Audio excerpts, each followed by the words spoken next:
Assalamualaikum warahmatullahi wabarakatuh. Kami dari kelompok 1 kelas 19 3B04 kampus Mutia Bekasi, jurusan Sistem Informasi S1 kelas sore yang beranggotakan 1 Raipan Distiawan, 2 Jordan saya sendiri, 3 Maludin, 4 Rifan Handayana Maulana, 5 Adrian Wida Pratama. Ingin mempresentasikan tugas mata kuliah sistem operasi dengan judul Sistem Operasi Linux IGOS Nusantara. Sejarah IGOS Nusantara. Indonesia GOS Open Source atau disingkat sebagai IGOS adalah sebuah gerakan yang dideklarasikan oleh 5 kementerian: Kemenkominfo, Kemendikbud, Kemenpan-RB, Kemenkumham, dan Kemendikbud untuk meningkatkan penggunaan perangkat lunak sumber terbuka di Indonesia. Gerakan ini dimulai untuk menggunakan perangkat lunak sumber terbuka di lingkungan instansi pemerintah. Diharapkan dengan langkah ini dapat diikuti oleh semua lapisan masyarakat untuk menggunakan perangkat lunak legal. Perkembangan IGOS Nusantara. IGOS Nusantara disingkat IGN adalah sistem operasi dengan seperangkat lunak legal, handal dan tanpa membayar lisensi untuk pengguna di Indonesia. IGOS Nusantara dikembangkan oleh Pusat Penelitian Informatika Lembaga Ilmu Pengetahuan Indonesia atau LIPI bersama dengan komunitas. IGOS Nusantara secara konsisten dikembangkan sejak tahun 2006.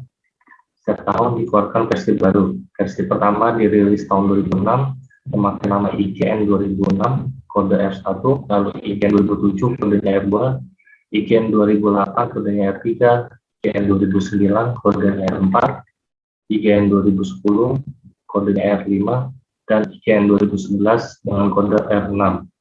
Mulai rilis ke-7 atau R7, IGOS Nusantara tidak memakai kode tahun sejak IGN 8.0. Selain versi 32 bit juga tersedia versi 64 bit. Tahun 2014 tersedia rilis 10 atau IGN-X.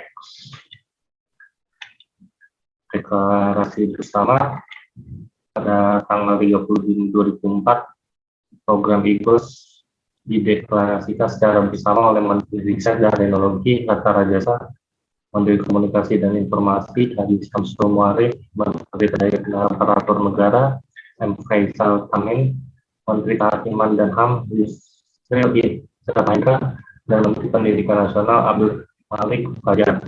Deklarasi ini dikuatkan dengan deklarasi 18 kementerian dan lembaga setara kementerian pada Juni 2008. Selanjutnya, presentasi ini akan dilanjutkan oleh Saudara Rifan.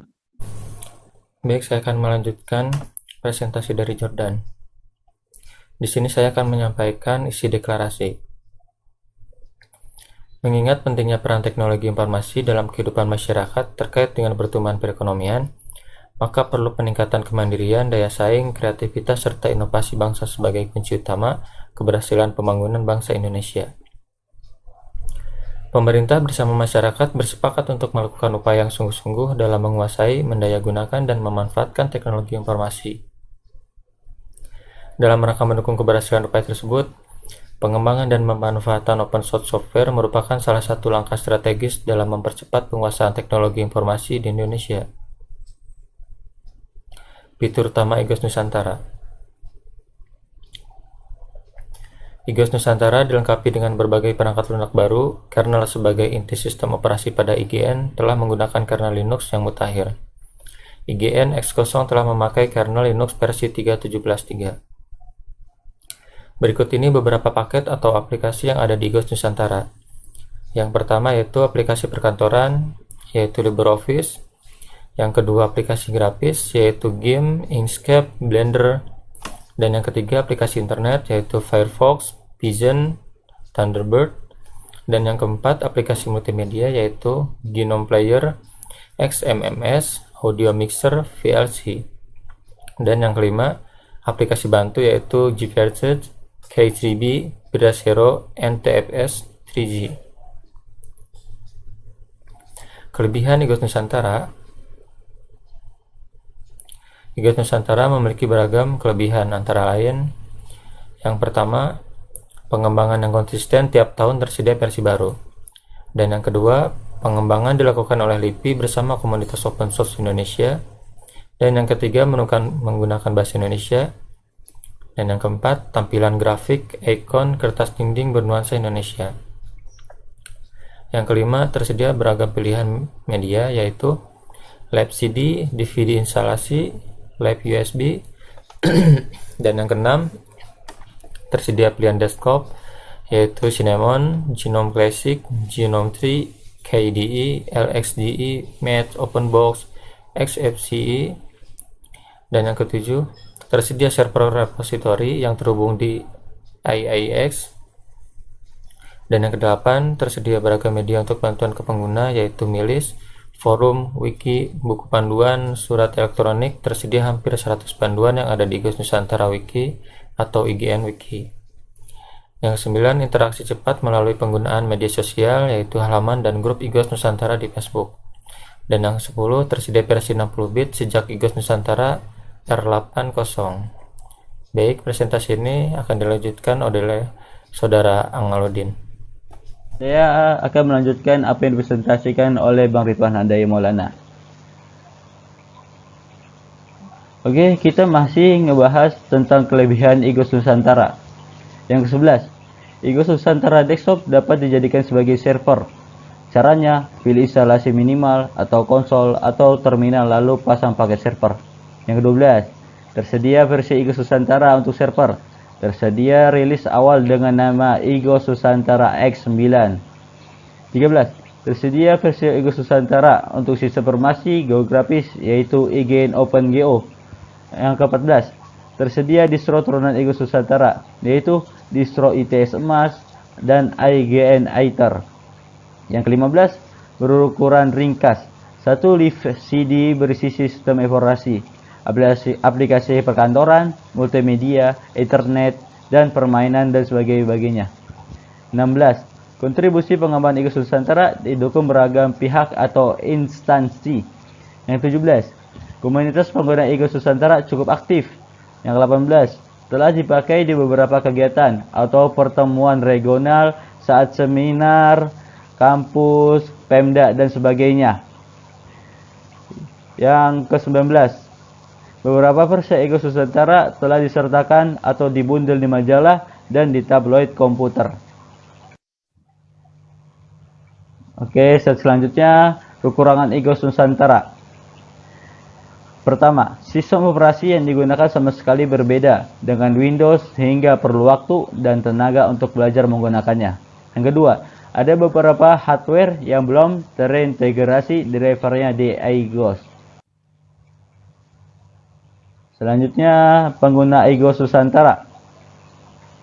IGOS Nusantara dapat dipakai oleh pengguna yang sehari-hari bekerja di depan komputer dengan berbagai latar belakang. Pengguna komputer dapat memakai IGN untuk menjaga data mereka, karena sistem operasi IGN kebal terhadap beragam virus dan memiliki mekanisme atau pengaturan keamanan yang baik.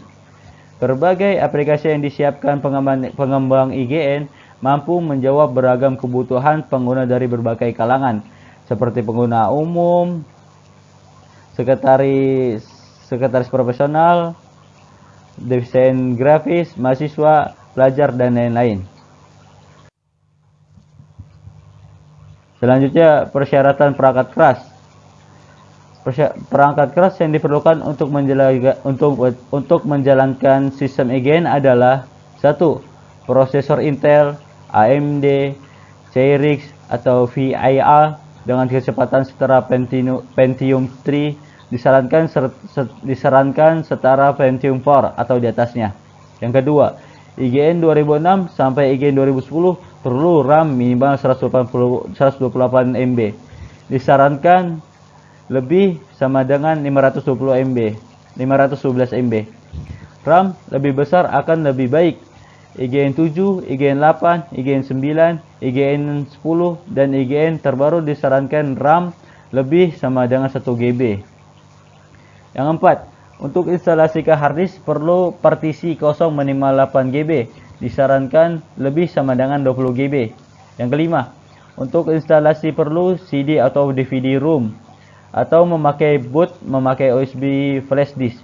Yang keenam, kartu VGA dengan RAM minimal 4 MB, sebaiknya RAM-nya lebih sama dengan 16 MB. 7. Opsional perlu kartu suara, kartu jaringan, dan WiFi. 8. Monitor CRT LCD atau LED dengan resolusi minimal 1024 x 600 megapiksel. Yang 9. Keyboard dan tikus. Oke, presentasi selanjutnya akan dilakukan oleh Bang Adrian Yuda Pratama. Terima kasih Saudara Akmal, akan saya lanjutkan. Secara umum, sistem operasi IGOS memang tidak jauh berbeda dengan Ubuntu. Berikut adalah daftar persamaan antara IGOS dan Ubuntu. 1. Kernel yang digunakan adalah kernel Linux. 2. Perintah dasar pada terminal sama seperti distro Linux pada umumnya. 3. Semua aplikasi yang terinstal di Ubuntu juga dapat diinstal di IGOS. Begitu pula sebaliknya. 4. IGOS dan Ubuntu bisa dijalankan dengan mode live tanpa harus menginstal terlebih dahulu. Meskipun dasar dari kedua sistem operasi tersebut sama, akan tetapi pengembangan yang dilakukan oleh para pengembang tentu berbeda. Sistem operasi IGOS cenderung lebih membawa ciri khas Indonesia. Berikut adalah daftar perbedaan antara distro IGOS dan Ubuntu. 1. Perbedaan paling pertama terlihat pada tampilan awal dari distro tersebut. Jika Ubuntu hanya menyajikan shortcut aplikasi, waktu, dan beberapa ikon indikator seperti baterai, sedangkan pada IGOS tampilan awal langsung disuguhkan monitoring dari CPU, RAM, disk, dan beberapa proses yang berjalan di latar belakang. 2. IGOS lebih menyajikan ciri khas Indonesia dari segi wallpaper, sedangkan Ubuntu masih terasa universal. 3. Jika Ubuntu adalah turunan dari distro Debian, sedangkan IGOS Nusantara adalah turunan dari Fedora, dan Fedora termasuk turunan dari Red Hat. 4. Ubuntu memakai interface Unity, sedangkan IGOS memakai interface Gnome. 5. Dari segi aplikasi, IGOS memberikan aplikasi lebih lengkap pada saat pertama kali proses install dibandingkan Ubuntu. Meskipun pada dasarnya semua aplikasi IGOS juga dapat diinstal di Ubuntu. 6. Untuk masalah performa, IGOS belum bisa menandingi Ubuntu.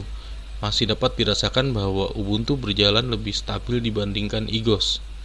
Selanjutnya akan dilanjutkan oleh Saudara Roy. Saya akan melanjutkan presentasi dari Saudara Adrian Yuda.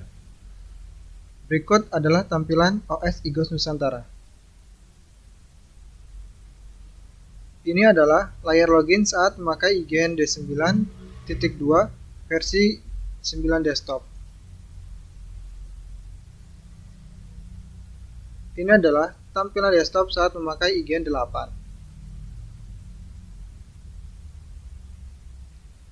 Ini adalah tampilan desktop pada IGN 9 desktop Cinnamon.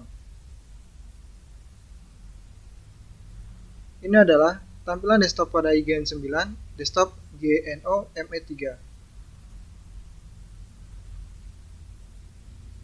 Ini adalah tampilan desktop pada IGN 9 desktop KDE. Ini adalah tampilan desktop pada IGN 9 desktop MATE. Ini adalah tampilan desktop pada IGN 9 desktop LXDE. Ini adalah tampilan desktop pada IGN 9 desktop OpenBox plus FB panel. Ini adalah tampilan desktop pada IGN 9 desktop Window Maker.